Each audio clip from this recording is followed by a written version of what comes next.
ভারত পাকিস্তান উত্তেজনার মধ্যে নিজেদের অবস্থান স্পষ্ট করে বার্তা দিয়েছে যুক্তরাষ্ট্র। দেশটি এ ঘটনায় উভয় পক্ষকে দায়িত্বশীল সমাধান খুঁজে বের করার আহ্বান জানিয়েছে। 28 এপ্রিল বার্তা সংস্থা রয়টার্সের এক প্রতিবেদনে এ তথ্য জানানো হয়েছে। মার্কিন পররাষ্ট্র দপ্তর জানিয়েছে তারা ভারত ও পাকিস্তান দুই দেশের সঙ্গেই যোগাযোগ রাখছে। এ বিষয়ে দায়িত্বশীল সমাধান খুঁজে বের করার জন্য উভয় পক্ষকে উৎসাহিত করছে দেশটি। এক বিবৃতিতে যুক্তরাষ্ট্র ভারতকে সমর্থন জানিয়েছে, তবে সরাসরি পাকিস্তানকে কোনো দোষারোপ করেনি। ভারত অভিযোগ করেছে 22 এপ্রিল ভারত শাসিত কাশ্মীরে পেহেলগামে হওয়া হামলার জন্য পাকিস্তান দায়ী। এই হামলায় 26 জন মানুষ নিহত হন। পাকিস্তান এ অভিযোগ অস্বীকার করে নিরপেক্ষ তদন্তের দাবি জানিয়েছে। অন্য এক বিবৃতিতে মার্কিন পররাষ্ট্র দপ্তরের মুখপাত্র রয়টার্সকে বলেন, এটি একটি ক্রমবর্ধমান পরিস্থিতি এবং আমরা তা নিবিড়ভাবে পর্যবেক্ষণ করছি। আমরা ভারত ও পাকিস্তানের সরকারগুলোর সঙ্গে একাধিক পর্যায়ে যোগাযোগ করছি। মুখপাত্র বলেন, যুক্তরাষ্ট্র সকল পক্ষকে দায়িত্বশীল সমাধানের জন্য একসঙ্গে কাজ করার আহ্বান জানাচ্ছে। পাশাপাশি যুক্তরাষ্ট্র ভারতের পাশে রয়েছে এবং পেহেলগামে সন্ত্রাসী হামলার তীব্র নিন্দা জানায়। In Pahalgam strongly condemns all acts of terrorism.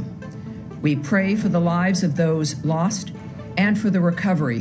বর্তমানে যুক্তরাষ্ট্রের এশিয়ায় চীনের ক্রমবর্ধমান প্রভাব মোকাবিলার কৌশলের অংশ হিসেবে ভারত গুরুত্বপূর্ণ অংশীদারে পরিণত হয়েছে। অন্যদিকে আফগানিস্তান থেকে 2021 সালের যুক্তরাষ্ট্রের সেনা প্রত্যাহারের পর পাকিস্তানের কূটনৈতিক গুরুত্ব অনেকটাই কমে গেছে।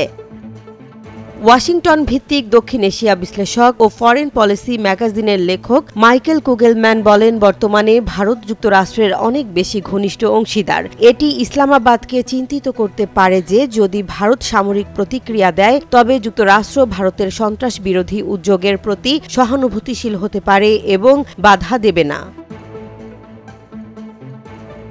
তিনি বলেন, ইউক্রেনে রাশিয়ার যুদ্ধ ও গাজায় ইসরায়েল যুদ্ধ পরিস্থিতিতে যুক্তরাষ্ট্রের কূটনৈতিক বাস্তবতার কারণে ট্রাম্প প্রশাসন সম্ভবত ভারত পাকিস্তানের চলমান উত্তেজনায় শুরুর দিকে সক্রিয়ভাবে হস্তক্ষেপ করবে না। পাকিস্তানের সাবেক রাষ্ট্রদূত ও হার্টসন ইনস্টিটিউটের সিনিয়র ফেলো হুসেইন হাক্কানি বলেন, এবারের উত্তেজনা প্রশমনের জন্য যুক্তরাষ্ট্রের কোনো বিশেষ আগ্রহ দেখা যাচ্ছে না।